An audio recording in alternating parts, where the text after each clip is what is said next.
Hello good morning. जय सरदार school में दरेक विद्यार्थीनु अभिवादन है। विद्यार्थी मित्र, बीजो पाठ अपने घणो टाइम थी चाले छे। आनी पहला अपने 7 लेक्चर जोई गया। आज अपने 8मो लेक्चर। 8मा लेक्चर अंदर भारतनो सांस्कृतिक वारसो, परंपरा, हस्त और ललित कला में नाट्यशास्त्र विषय बात करवाना छे। जय सरदार स्कूल ऑनलाइन एज्युकेशन अंदर दरेक विद्यार्थी ने सारामां सारुं आपवा माटेनो प्रयास करी रही है, ये आप जाणो छो। तो विद्यार्थी मित्र, भारतनो सांस्कृतिक वारसो मनुष्य पोतानी मन और बुद्धि द्वारा, कला कौशल्य द्वारा जे विकसाव्युं तेने आपणे सांस्कृतिक वारसो कहीए छीए। अने एनी अंदर हस्त और ललित कला, हस्तकला विषयनी चर्चा करी गया और आपणे ललित कला भणवा जई रह्या छीए। अने एनी अंदर एक मुद्दो आपणे भणी गया संगीत, बीजो मुद्दो भणी गया नृत्य, अने आज आपणे वात करवा जई रह्या छे नाट्य। बराबर। तो नाट्यशास्त्र विषय जेम संगीत विषय एवं कहेवामां आव्युं छे, एम नाट्यशास्त्र विषय पण विद्यार्थी मित्र एक वाक्य है, याद रही जाए एवं वाक्य है। अने पहला मैं संगीत में कीधुं हतुं कि मनुष्य में श्रेष्ठ राजा, पक्षी में श्रेष्ठ गरुड़, पर्वतों में श्रेष्ठ सुमेरु, एम बधी कला में श्रेष्ठ कला एटले चित्रकला। कंईक एवुं ज आनी अंदर कहेवामां आव्युं छे। अने ए वाक्य एवं कोई शास्त्र नहीं, एवं कोई शिल्प नहीं, एवी कोई विद्या नहीं, एवं कोई कर्म नहीं कि जे नाट्यकला में न होय। बराबर विद्यार्थी मित्र, याद राखशुं, एवं कोई शास्त्र नहीं, एवं कोई शिल्प नहीं, एवं कोई विद्या नहीं, एवं कोई कर्म नहीं कि जे नाट्यकला में न होय। कारण के नाटक करवानुं होय, बराबर आपणे जाणीए छीए कि आपणे नाटक करवानुं होय तो नाटकनी अंदर तो आपणे अभिनय करवो पड़े। नाटकनी अंदर तो आपणे जाणीए छीए कि नाटक कलानी अंदर तो नाटकनी अंदर आपणे अभिनय करवो पड़े छे। नाटकनी अंदर तमे कोई पण पात्र भजवो छो तो ए पात्रने तमारे अनुरूप ए न्याय मळवो जोईए। पात्रने अनुरूप तमारे जे वाक छटा, तमे राजानुं पात्र होय तो राजा तरीकेनो अभिनय करवो पड़े, तमारुं ब्राह्मणनुं पात्र होय तो ए रीते बोलवुं पड़े। तो आ रीते आपणे मनोरंजन माटे एटले मनोरंजन साथे संस्कार और भारतीय नाट्यकलानी विशेषता रही है। अने एमां खास करीने नाटकनुं संचालन करनार, आखे आखुं जे नाटकनुं संचालन करे छे, जे सूत्रधार, एने सूत्रधार अने रमूज वडे आनंद पमाड़ता विदूषकनी जोड़ी साथेना नाटको ए नाट्यकलानी एक आगवी ओळख छे। कोई पण नाटक होय तो नाटकनी अंदर एक सूत्रधार मेन आवीने कहे अत्यार सुधी हवे आम हतुं, हवे पछी आम थशे, हवे शुं थवानुं छे एना विशेनी ए वातो करी जाय, एने सूत्रधार कहेवाय। नाटकनुं आखे आखुं हेन्डल करे छे, आना पछी आ પડદા पाछळ आ वस्तु थई, हमणां ज आपणे जोयुं आ वस्तु थई, तो आ रीते एने सूत्रधार कहेवामां आवे। अने विदूषक એટલે વિદૂષક એટલે વચ્ચે વચ્ચે જે કોમેડી આપે, બરાબર। વિદૂષક એટલે આપણે જેને જે કહીએ છીએ કે જોકર, તો વિદૂષક વચ્ચે વચ્ચે હાસ્યના એવા જે રમૂજ પ્રસંગો વ્યક્ત કરે કે જેથી કરીને લોકોને કંટાળો ન આવે અને એના પ્રત્યેની દિલચસ્પી એ જળવાઈ રહે। તો આ રીતે નાટકની અંદર નાટકનું સંચાલન કરનાર સૂત્રધાર અને રમૂજ વડે આનંદ પમાડતા વિદૂષકની જોડી વડે ભારતની જે નાટ્યકલા એ આગવી ઓળખ બની રહી છે। અને ખાસ કરીને આપણે અગાઉ વાત કરી ગયા કે ભરત મુનિએ રચેલું નાટ્યશાસ્ત્ર, અને પહેલાં આપણે ટોપિક જોઈ ગયા કે એમાં ભરતનાટ્ય અને ભરતનાટ્યની અંદર નાટ્યશાસ્ત્રના રચયિતા કોણ, તો કે ભરત મુનિ। ભરત મુનિએ રચેલું જે નાટ્યશાસ્ત્ર છે એ કલાક્ષેત્ર એ પ્રચલિત બન્યું। અને નાટ્યકલાની અંદર નાટ્યલેખન, ખાસ કરીને નાટ્યલેખન એ મંચન દ્વારા રંગ ઉપર નાટ્ય અથવા દ્રશ્ય અને શ્રાવ્ય। મંચન એટલે શું, તો કે સ્ટેજ, સ્ટેજ ઉપર નાટક ભજવવામાં આવે છે, એમાં પડદો પડે છે અને પછી એ રજૂ કરવામાં આવે છે। તો આ રીતે નાટ્યકલાની અંદર મંચન દ્વારા રંગ ઉપર દ્રશ્ય અને શ્રાવ્ય, દ્રશ્ય એટલે દેખાય અને શ્રાવ્ય એટલે સંભળાય। પેલા રેડિયો હતો તો સંભળાતું હતું પણ એમાં દેખાતું નહોતું પાત્ર કોણ, પણ ટીવીમાં તો દેખાય કે આ અમિતાભ બચ્ચન બોલે છે, આ મહેન્દ્ર ધોની રમે છે, એ બધું દેખાય। તો દ્રશ્ય અને શ્રાવ્ય દ્વારા તો આ રીતે એની અંદર તો સજીવ પાત્ર હોય છે। કોઈ સ્ટેજ ઉપર આવે અને કદાચ વાત કરે છે, એ રાજાનો અભિનય કરે છે, અને કદાચ કોઈ આપણે રામામંડળ જોઈએ તો રામામંડળની અંદર આવે, હાથમાં સિંહોરી તલવાર, હાથમાં સિંહોરી તલવાર, કેરેરે કટારી અંગે ઝમરો ભેરા કરતાં કરતાં તલવાર હમોરવા લાગે છે, અને આપણને ખબર પડી જાય કે આ તો ભાઈ પિંગલગઢના રાજા પઢિયાર લાગે છે। તો આ રીતે કિયા હોય મેરા નામ, કિયા હોય મેરા નામ કરતાં કરતાં તો એ બાબત છે। એટલે એની અંદર એ અભિનય કરે છે, બોલે છે, સંભળાય છે, દેખાય છે અને સજીવ પાત્ર છે, એટલે એની સાથેનો આપણે તાદાત્મ્ય વધુ હોય અને નાટક જોવાની એ વધુ મજા આવે। ખાસ કરીને ભવાઈ, ભવાઈની અંદર પણ એવા પ્રકારના રંગમંચ ઉપર, સ્ટેજ ઉપર એવા પ્રકારના પાત્ર રજૂ કરવામાં આવે અને લોકોને મનોરંજન મળે। હવે ફિલ્મ યુગની અંદર મોબાઈલ આવ્યા, ટીવીઓ આવી અથવા નેટના યુગની અંદર એ ઘણું બધું એ ઓછું થઈ ગયું, પણ પહેલાં નાટ્યનો પણ એક જમાનો હતો। અને એમ છતાંય હજી પણ જોઈએ જ છીએ ભણવાની અંદર, સંસ્કૃતની અંદર આ બધા જ કલાકાર લોકો નાટકો લખ્યા, એ નાટકો અત્યારે આપણે ભણી જ રહ્યા છીએ વિદ્યાર્થી મિત્ર। તો નાટકની અંદર આ બધા નાટકો છે, તો નાટકની અંદર અભિનય, અભિનય એનો મેઇન પ્રાણ છે, બરાબર। યાદ રાખજો વિદ્યાર્થી મિત્ર કે નાટ્યકલાનો પ્રાણ એટલે અભિનય। તમે અભિનય ન કરો, આવીને એમને હજળબમ ઊભા રહ્યો કે હવે આપણે આમની નામ આમ ભણવાનું છે, આમ કરવાનું છે, હાથ પગ ન લાવો ને એમને હજળબમ સ્ટેચ્યુની જેમ, પણ એની અંદર અભિનય કરવાનો છે. એવા પ્રકારનો પ્રસંગ હોય તો એની અંદર એવા પ્રકારની અંદર હાવભાવ, કોઈ એવા પ્રકારનો પ્રસંગ આવતો હોય તો લોકની આંખમાં આંસુ આવી જાય, એવા પ્રકારનો પ્રસંગ હોય તો આમ લોકોના ચહેરા ઉપર આમ તંગ થઈ જાય, એવા પ્રકારની અંદર તો એ નાટ્યકલાની અંદર અભિનય. તમે ફિલ્મ છે તો ફિલ્મની અંદર અમુક પ્રકારનો એવો અભિનય કરે, અમુક શાહરૂખ ખાન હોય કે અમિતાભ બચ્ચન હોય કે કોઈ પણ હિરોઈન હોય એવા પ્રકારનો નેગેટિવ અભિનય કરે, એવા પ્રકારનું પાત્ર હોય કે આપણને એના પ્રત્યે દાજ ચડે કે એના પ્રત્યે એમ થાય કે આને મારી નાખીએ, એ નેગેટિવ પાત્ર છે, પણ એવા પ્રકારનો અભિનય કરે તેમ થાય કે વાહ, એનાથી આપણે પ્રભાવિત બનીએ. તો આ રીતે ફિલ્મ છે તો ફિલ્મની અંદર ગુંડાનો રોલ કરવાનો હોય અને ગુંડાના બદલે કદાચ એવા પ્રકારની અંદરનો રોલ કરે તો લોકોને લાગે જ નહીં કે ગુંડો છે. તો ગુંડાના રોલની અંદર તો તેના બરાબર આજે આપણે જોઈએ છીએ કે ઉપેન્દ્ર ત્રિવેદી છે, આ ઉપેન્દ્ર ત્રિવેદી એ ગુજરાતી નાટ્યની અંદર એનું આગળ પડતું સ્થાન છે. બરાબર, ઉપેન્દ્ર ત્રિવેદી ગુજરાતી નાટ્યકલાની અંદર એનું મહત્ત્વનું સ્થાન છે. ફિલ્મ હોય કે દાખલા તરીકે રામાયણ, અને રામાયણની અંદર કદાચ એને રાવણનો રોલ અદા કરવાનો હોય અને બોલતા ન આવડતું હોય ને એના હાવભાવ એવા ન હોય તો લાગે નહીં કે રાવણ છે. એને એ પ્રકારનો રામ છે તો રામે જે બોલવાનું હોય એમાં વિવેક હોય, એની બોલીમાં મીઠાશ હોય કે ભગવાન કૃષ્ણ બોલે છે, લક્ષ્મણ ભૈયા, અથવા એ જે રોલ અદા કરવાનો છે તો એની અંદર એ પ્રકારનો, એટલે ખાસ કરીને નાટ્યકલાની અંદર અભિનય એ નાટ્યકલાનો પ્રાણ છે. વિદ્યાર્થી મિત્ર યાદ રહે તો ખાસ આપણે જાણીએ છીએ કે અભિનયની અંદર એવા પ્રકારની સિરિયલ, એવા પ્રકારના પિક્ચર અને એવો પ્રકારનો અભિનય કરે તો લોકો એને ફિલ્મને હિટ ગણે, એવા પ્રકારના એને એવોર્ડ આપવામાં આવે, ફિલ્મને એવોર્ડ મળે, સિરિયલને એવોર્ડ મળે, કારણ કે તેનો અભિનય મહાન છે. તો આ રીતે અભિનયના ત્રિવેણી સંગમ સાથે તો એની અંદર દ્રશ્ય, શ્રાવ્ય અને અભિનય આ બધું જ હોવું જોઈએ. ખાલી ટેપ વગાડી દઈએ અને બોલવા લાગે, ઊભો રહીએ અને ટેપ વાગતું હોય તો લોકો ઉપર ઇફેક્ટ ન થાય. નરેન્દ્ર મોદી ભાષણ આપતા હોય કે ભાઈઓ બહેનો, તો લોકોને થાય કે ના, આટલી નદી પર આટલા બંધ બાંધ્યા, આટલા કરોડ રૂપિયાનું પેકેજ આપ્યું, આટલા કરોડ રૂપિયા ગરીબ લોકો માટે વાપર્યા, અને લોકો ખુશ થઈ જાય કે આટલું પેકેજ. તો આ જે વસ્તુ છે મૌખિકતા હોવી જોઈએ, અભિનય હોવો જોઈએ, અભિનય કરતાં આવડવો હોવો જોઈએ. તો આ રીતે અભિનયના ત્રિવેણી સંગમ દ્વારા આબાલવૃદ્ધ એટલે તો કે નાના બાળકથી માંડી અને વૃદ્ધ સુધી એ મનોરંજન અને લોકશિક્ષણ કરતી ભારતની આગવી કલા એટલે આ નાટ્યકલા. તો નાટ્યકલાની અંદર આપણે જાણીએ છીએ કે સ્ટેજ ઉપર, પડદા ઉપર અથવા પડદાની પાછળ એ જે નાટક ભજવવામાં આવે છે, પડદો ખુલે છે અને દ્રશ્ય થાય છે, ત્યાર પછી પડદો બંધ થાય છે અને આ રીતે પાછળ બધું ગોઠવી દે છે, પાછો પડદો ખુલે છે અને અલગ અલગ પ્રકારના પ્રસંગો, અંક 1, અંક 2 એમ અલગ અલગ નાટકો અલગ અલગ ભાગમાં વિભાજિત થયેલા હોય. તમે સંસ્કૃતમાં ભણો છો વિદ્યાર્થી મિત્ર કે આ માલવિકાગ્નિ મિત્રના 3જા અંકમાંથી આ પ્રસંગ લેવામાં આવ્યો છે. અભિજ્ઞાન શાંકુતલમ આ નાટકના 4થા ગ્રંથમાંથી એક પ્રસંગ લેવામાં આવ્યો છે. તો અલગ અલગ પ્રકારના પ્રસંગો અલગ અલગ પ્રકારના નાટકના અંકમાંથી લેવામાં આવ્યા હોય અને એ આખો પાઠ હોય કે આખા કાવ્ય હોય. તો આ રીતે નાટ્યકલા એ ભારતની પ્રાચીન કલા છે. આ કલામાં તમામ કલાકારોનો સમન્વય એ હોવાનું એ જણાવ્યું છે. એટલે બધી કલા એની અંદર એવું કોઈ શાસ્ત્ર નથી, એવું કોઈ કર્મ નથી, એવું કોઈ શિલ્પ નથી કે જે નાટ્યકલામાં ન હોય. તો ભરત મુનિએ જે નાટ્યકલા વિશે આવું વાક્ય કીધું છે. બરાબર, તો ભરત મુનિએ જે નાટ્યશાસ્ત્ર લખ્યું, બરાબર યાદ રાખશો, ભરત મુનિએ જે નાટ્યશાસ્ત્ર લખ્યું એની અંદર નાટ્યશાસ્ત્રની અંદર આ જે નાટકનું કથાનક, યાદ રાખજો પ્રશ્ન પૂછાયેલો છે બોર્ડમાં કે ભરત મુનિએ જે નાટ્યશાસ્ત્ર લખ્યું તેનું કથાનક, એ જે નાટકનું કથાનક શું હતું તે કે દૈવાસુર સંગ્રામ. આ દૈવાસુર સંગ્રામ શું છે તો કે ભરત મુનિએ જે નાટ્યશાસ્ત્ર લખ્યું એ પ્રથમ નાટકનું કથાનાયક એ દૈવાસુર સંગ્રામ હતું. પછી મહાકવિ કાલિદાસ, મહાકવિ ભાસ, આ બધા જ લોકોએ અલગ અલગ જે નાટકો લખ્યા છે.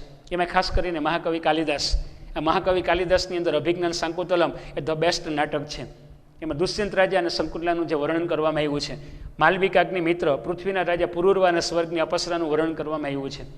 વિક્રમો વર્ષિયમની અંદર પણ આ રીતે જે નાટકનું વર્ણન, અદ્ભુત નાટકો છે. કોઈ એક ભાગમાં નહીં, 1, 2, 3, 4 એમ 8 ભાગની અંદર વિભાજિત આ નાટકો છે. અદ્ભુત નાટકો છે. અને નાટકો વાંચીએ ત્યારે આપણને ખબર પડે કે ભારતની ભવ્યતા, ભારતની દિવ્યતા એ શું છે. તો વિદ્યાર્થી મિત્રો, આ નાટ્યકલા એવું કોઈ કર્મ નથી, એવું કોઈ શિલ્પ નથી, એવું કોઈ, આ બધી બાબતો ખાલી એમનો વાત કરવાથી નહીં થાય. આજે ભરત મુનિએ નાટ્યશાસ્ત્રની અંદર એવું કોઈ શાસ્ત્ર નથી, એવું કોઈ શિલ્પ નથી, એવું કોઈ વિદ્યા નથી, એવું કોઈ કર્મ નથી કે જે નાટ્યકલામાં ન હોય. એટલે એમાં વાકછટા છે, અભિનય છે, બોલવાની જે છટા છે, અભિનય કરવાનો છે અને લોકોને ડોલાવવાના છે, લોકોને ખુશ કરવાના છે. ભવાઈ કદાચ કરતા હોય અને લોકોને એમ થાય કંટાળો આવતો હોય, ઘરે વહી જાય તો એને પૈસા નહીં મળે, લોકો ખુશ થાય અને કદાચ એનું ચાલે. તો આ રીતે આપણે વાત કરી રહ્યા છીએ સંસ્કૃત સાહિત્યને સમૃદ્ધ કરવાની અંદર મહાકવિઓ, અને ખાસ કરીને આ મહાકવિઓની અંદર ભરત મુનિ. તો ભરત મુનિએ નાટ્યશાસ્ત્ર લખ્યું, પછી નંદિકેશ્વર અભિનય દર્પણ નામનો ગ્રંથ લખ્યો, મહાકવિ ભાસે કર્ણભાર, ઉરુભંગ, દૂતવાક્યમ, આવા તો કેટલાય ગ્રંથ લખ્યા છે, કેટલાય નાટકો લખ્યા છે. મહાભારતની ઇફેક્ટ, મહાભારતના જે પ્રસંગો એની અંદર વણી લેવામાં આવ્યા છે. આ કર્ણભાર, કર્ણ ઉપરની આખી કથા છે. ઉરુભંગ, પછી દૂતવાક્યમ, એ બધી બાબતો, દૂત આવીને વાક્ય કહે છે ને એની વચ્ચેનો જે સંવાદ છે આખા નાટ્યની અંદર લખવામાં આવ્યો છે. મહાન નાટકો છે, અને નાટકો વાંચીએ ત્યારે આપણને ખબર પડે કે ભારતની ભવ્યતા, ભારતની ગરિમા, ભારતના જે કલાકાર લોકો છે, કવિ ભાસ, એને ભાસે જે મહાભારતના ઇફેક્ટ, મહાભારતના જે પ્રસંગોને પોતાના નાટકોમાં વણી લીધા છે, અને અદ્ભુત નાટકો લખ્યા છે. અત્યારે પણ કોલેજની અંદર વિદ્યાર્થીઓ ભણે છે ને, જેનો મેઇન વિષય સંસ્કૃત છે, જે લોકો સંસ્કૃતના પ્રકાંડ પંડિત છે, જે લોકો શાસ્ત્રાર્થ કરે છે, સર્વ મંગલ માંગલ્ય શિવે સર્વ સાધિકે શરણ્યમ ત્રંબકે ગૌરી નારાયણ નમસ્તુતે, જે લોકો બોલે છે વિવાદે વિષાદે પ્રમાદે પ્રવાસે જલે ચાનલે પર્વતે શત્રુ મધ્ય અરણ્ય શરણ્ય સદામમ પ્રપાહે ગતિસ્તમ તમેકા ભવાની પશુનામ પતિ પાપનાશમ પરેશમ ગજેન્દ્રસ્ય કૃતિ વસાનમ વરણ્યમ જટાજૂટ મધ્યે. એ જે બોલે છે ને, કોઈ પણ યજ્ઞની અંદર શ્લોક બોલવામાં આવે છે, સ્વસ્તિના ઇન્દ્ર વૃદ્ધ સ્વાહા, કોઈ પણ શ્લોક બોલવામાં આવે છે, યદા યદા એ ધર્મસ્ય જ્ઞાનિત ભવતું ભારત, એની અંદર આ જે સંસ્કૃત છે, અને સંસ્કૃત સાહિત્ય ભારતનું પહેલું જ એટલે વેદ લખવામાં આવ્યા, અને 4 વેદ, ઋગ્વેદ, અજુર્વેદ, સામવેદ, અથર્વવેદ, આ 4 વેદની અંદર સૌથી જૂનો વેદ એટલે ઋગ્વેદ. 1028 સૂક્તો છે, અદ્ભુત ગ્રંથ છે. સંગીતની ગંગોત્રી તરીકે ઓળખાતો ગ્રંથ એટલે સંગીતની ગંગોત્રી તરીકે ઓળખાતો ગ્રંથ એટલે સામવેદ. અને સામવેદની અંદર યજ્ઞમાં લયબદ્ધ રીતે ગાવાના શ્લોક, પશુનામ પાપનાશમ પરેશમ, એ જે લયબદ્ધ રીતે ગાવાના જે શ્લોકનું વર્ણન કરવામાં આવ્યું છે, શાંતાકારમ ભુજગ શયનમ, એનું જે વર્ણન કરવામાં આવ્યું છે ને, અદ્ભુત વર્ણન કરવામાં આવ્યું છે. વિદ્યાર્થી મિત્રો, આ નાટ્ય કલા, અને એની અંદર જે ભારતના કવિઓએ જે નાટ્યશાસ્ત્રની રચના કરી છે ને, અદ્ભુત નાટ્યશાસ્ત્ર છે. એટલે ભારતનું જે સંસ્કૃત અને એના જે આ કવિઓ, ભાસ, કાલિદાસે જે અભિજ્ઞાન શાંકુતલમ લખ્યું, માલવિકાગ્નિ મિત્ર નામનો ગ્રંથ લખ્યો, વિક્રમો વર્ષિયમ નામનો જે ગ્રંથ લખ્યો, એની અંદર જેને જે વર્ણન કર્યું છે, અદ્ભુત વર્ણન છે. એનું વર્ણન જ ન થાય, અવર્ણનીય છે એમ કહી શકાય. તો આવા લોકો છે, આવા કલાકાર લોકો છે, એને શું વર્ણન કર્યું છે, કેવા નાટકો લખ્યા છે. તો આ રીતે વિદ્યાર્થી મિત્રો, ભારતે જે નાટકોનો વારસો આપ્યો છે, કવિ કાલિદાસના નાટકો હોય કે કવિ ભવભૂતિના નાટકો હોય, ભવભૂતિએ પણ એ જે માલતી માધવ, ઉત્તર રામચરિત, માલવિકા, એ જે ગ્રંથ લખ્યા છે, ઉત્તર રામચરિત હોય કે માલતી માધવ હોય કે મહાવીર ચરિત હોય, એ મહાકવિ ભવભૂતિએ લખ્યા છે.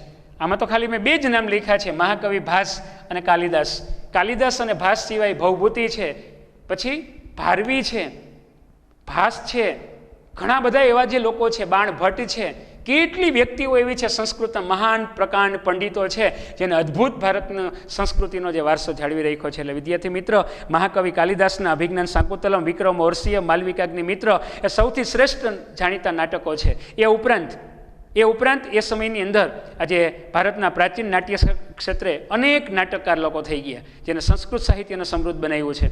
સંસ્કૃત સાહિત્યને સમૃદ્ધ કરવાની અંદર મેં ખાલી 2 જ નામ લખ્યા છે, ભાસ અને કાલિદાસ. આ ભાસ અને કાલિદાસ નહીં, એ સિવાય તો ઘણા બધા લોકો છે. ભર્તુહરિ છે, એ ઉપરાંત એ જે ભારવી છે, એ ઉપરાંત ઘણા બધા એવા જે નાટક લોકો છે કે જેને ભારતના સંસ્કૃત સાહિત્યને સમૃદ્ધ કર્યું છે.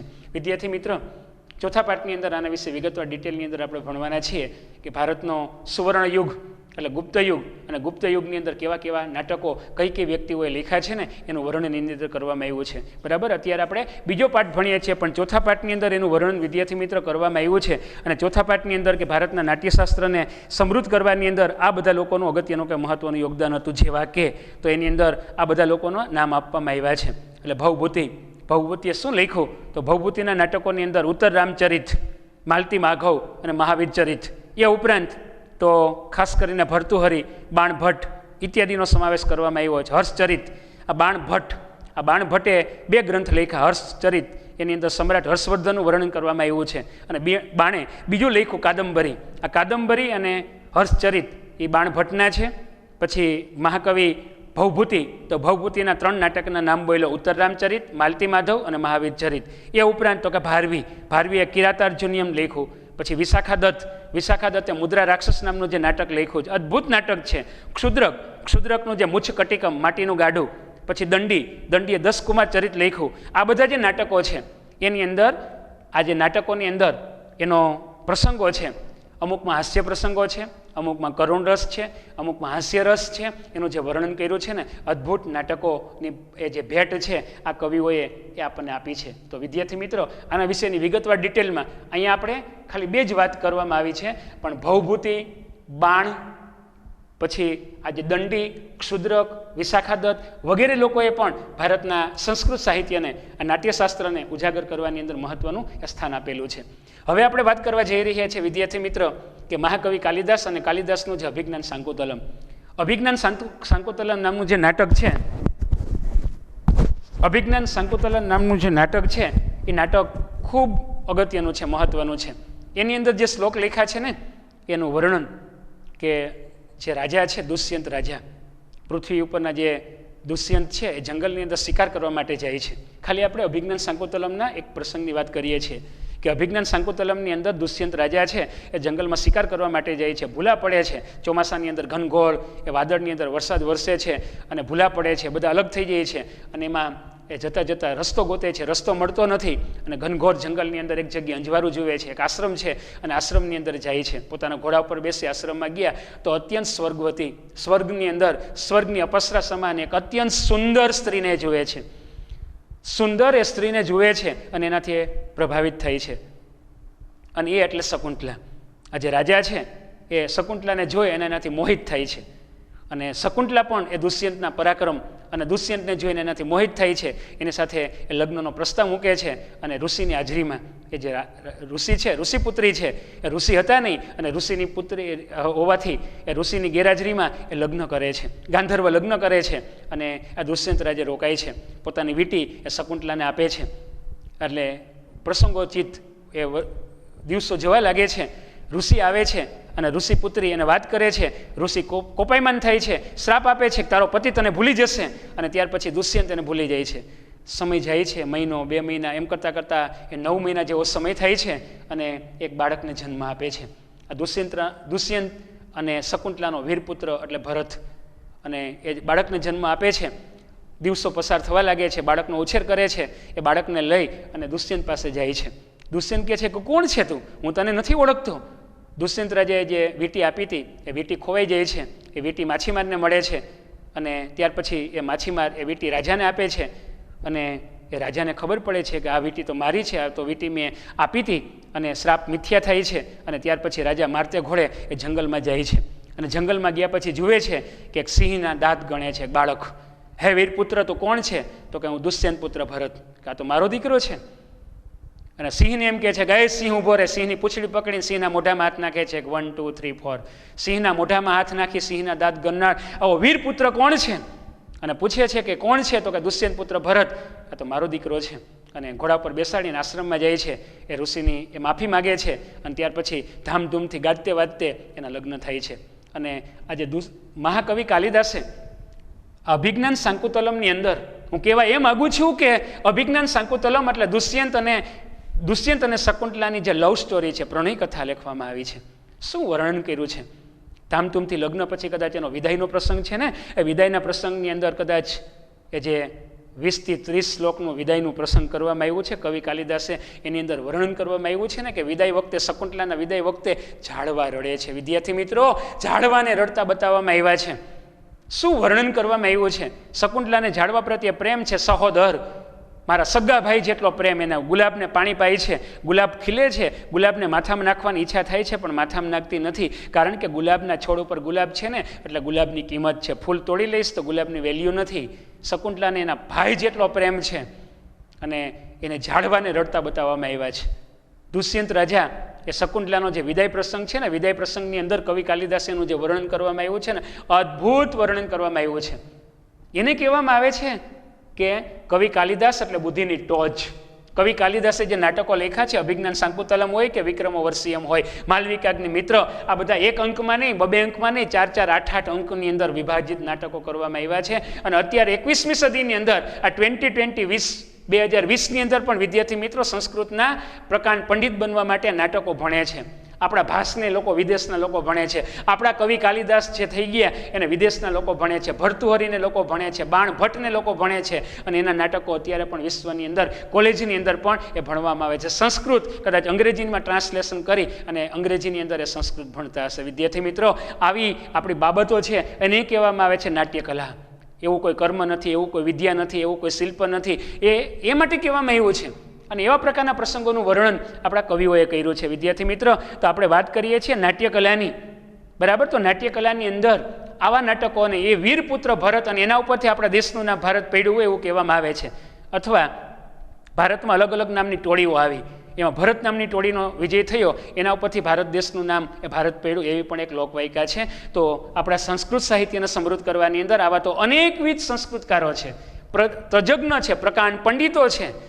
હવે એવા જ કંઈક આપણા ગુજરાતના ગુજરાતી, લહેરી લાલા અમે ગુજરાતી, બરાબર, અવર સ્ટેટ ઇઝ ગુજરાત, સ્વચ્છ ગુજરાત, સુંદર ગુજરાત. તો આ ગુજરાતની સાહિત્યને સમૃદ્ધ કરવાની અંદર જયશંકર સુંદરી ગુજરાતી સાહિત્યમાં, બરાબર, ગુજરાતની નાટ્યકલામાં જયશંકર સુંદરીનું નામ મહત્વનું છે. અને એ ઉપરાંત બીજા લોકો તો કે ખાસ કરીને અમૃત નાયક, બાપુલાલ નાયક, પછી પ્રાણસુખ નાયક, દીપક ઘીવાલા, પછી દીના પાઠક, જસવંત ઠાકર, ઉપેન્દ્ર ત્રિવેદી, પછી પ્રવીણ જોશી, સરિતા જોશી, આ બધા લોકોએ આપણા ગુજરાતી સાહિત્યને સમૃદ્ધ કર્યું છે. જેમ ગુજરાતી સાહિત્યને સમૃદ્ધ કરવાની અંદર 15મી 16મી સદીની અંદર ભક્તિ આંદોલન અને ગંગા સતી, વીજળીના ચમકારે મોતીડા પરોવાય, એમ ગંગા સતી અને પાનબાઈ સાસુ અને વહુ વચ્ચેનો સંવાદ નથી, સમગ્ર માનવ જાતિને ઉપદેશ આપ્યો છે. ભગવાન અને અર્જુન વચ્ચેનો સંવાદ નથી, કૃષ્ણ અને અર્જુન વચ્ચેનો સંવાદ નથી, સમગ્ર માનવ જાતિને આપી એટલે શ્રીમદ ભગવદ્ ગીતા, જ્ઞાન કર્મ અને ભક્તિનો ત્રિવેણી સંગમ. વિદ્યાર્થી મિત્રો, આપણે જોઈ રહ્યા છીએ કે ગુજરાતી નાટકકારની અંદર ગુજરાતી નાટ્યકલામાં જયશંકર સુંદરીનું નામ મોખરે છે. એ ઉપરાંત તો કે અમૃત નાયક છે, પ્રાણલાલ, બરાબર, જે બાપુલાલ નાયક છે કે નંદ બત્રીસી નાટક લખ્યું, બરાબર, આ બાપુલાલ નાયકે નંદ બત્રીસી નામનું નાટક લખ્યું. એ ઉપરાંત પ્રાણસુખ નાયક, દીના પાઠક, જસવંત ઠાકર, ઉપેન્દ્ર ત્રિવેદી, પ્રવીણ જોશી, સરિતા જોશી, દીપક ઘીવાલા વગેરેનો ફાળો અનન્ય છે. આ દેશી નાટક સમાજ અને અન્ય સંસ્થાઓનો ફાળો પણ અગત્યનો છે, મહત્વનો છે. એ ઉપરાંત ઘણી બધી એવી નાટક મંડળીઓ હોય અને નાટક મંડળીઓ દ્વારા એ પ્રકારનો ઉપદેશ આપતી હોય, દીકરીને દૂધ પીતી કરવામાં આવતી હોય, સતી પ્રથા હોય, આ બધી બાબતો હોય, અને એવા નાટકો રજૂ કરવામાં આવે કે દીકરીને કઈ રીતે બચાવવી, નાની ઉંમરે લગ્ન થતા હોય ને એવા પ્રકારના પ્રસંગો વ્યક્ત કરવામાં આવે